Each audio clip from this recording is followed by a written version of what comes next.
Good morning, viewers. I hope your day has kicked off slightly better than mine. No complaints here. It's been a good morning so far. Other than I wouldn't have minded a little bit more sleep, but who doesn't say that? Today, I'd like to talk about the idea of where a human's spending is the same place that you know where his heart is. I can't think of the exact reference, and I really should have looked it up here, but as you can tell, I'm driving. But I'm fairly certain there's a New Testament verse from the Holy Bible that discusses how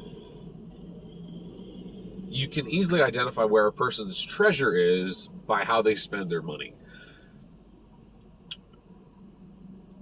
And I'd like to dig a little deeper into that because money is a very strange concept. If you think about it, we are directly exchanging our time, our efforts, our skills, our knowledge to be given any more, really, ink on a screen. Because how many people are really paid in even a physical check anymore, let alone given cash directly for the jobs that they do?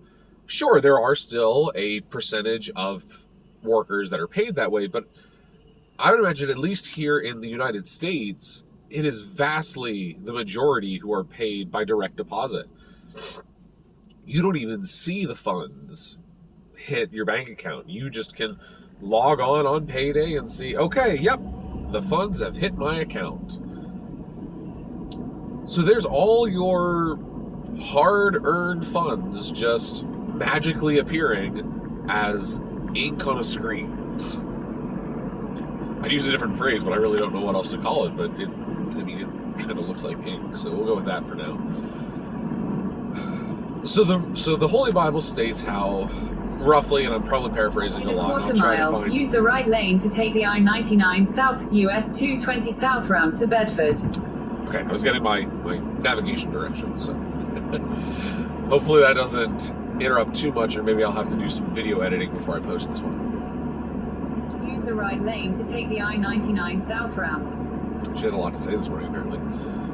So the Holy Bible states, roughly, depending on my very loose paraphrasing, I-99 South for 2 miles, that where a person spends their money, you can find their heart. And it's a simple test. If you think about within the past month, or even, don't say this month, go back to the last 2 full miles, month. take exit 31 for Plank Road. And if you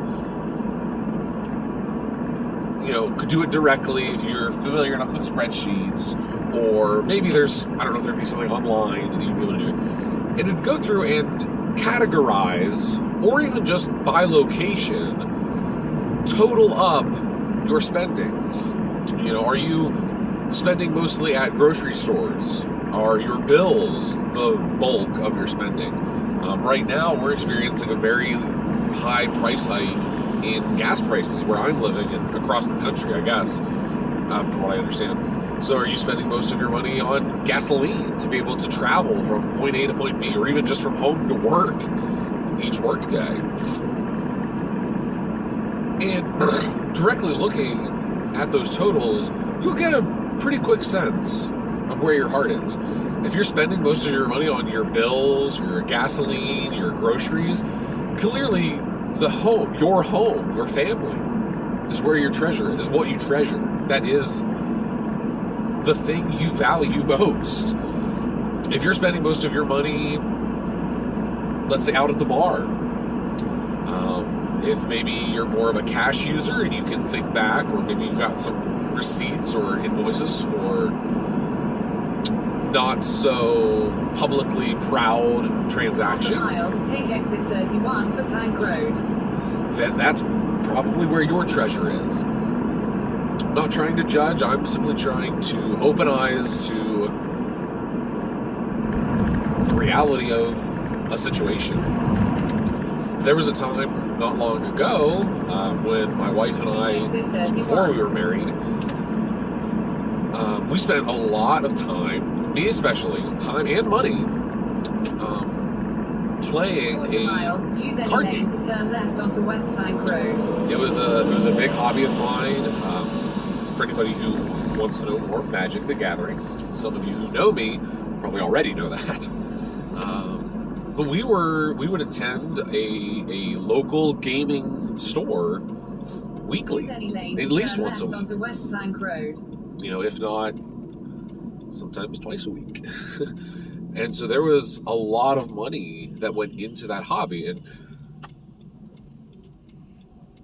I'm not necessarily saying fortunately, I have found ways to now take those cards that have been sitting around, convert them back into Continue on West cash Bank Road for 3 miles. so that it can be turned over into, you know, it's now not just this hobby of mine. It actually, I'm not going to say it was an investment. If it was an investment, it was a very bad investment because I'm fairly certain that the bulk of my collection lost value. Or even there, you know, there are some people who live in more of the white-collar areas of the country that are dropping most of their money into investment accounts. So, for that, you must be very future-oriented because an investment really only matters if you're looking to the future. You're putting a lot of hopes and expectations into what's down the road. And right there is something that's what you apparently treasure. Maybe it's a sign you don't value the president of. I'm not making a definitive or a declarative, but it'd be something to consider. If you're dropping 25, 30, maybe even 40% of your gross or net pay into an investment or retirement account, well, that's money you're directly taking away from what you could spend now for the hopes that you maybe get to spend it tomorrow.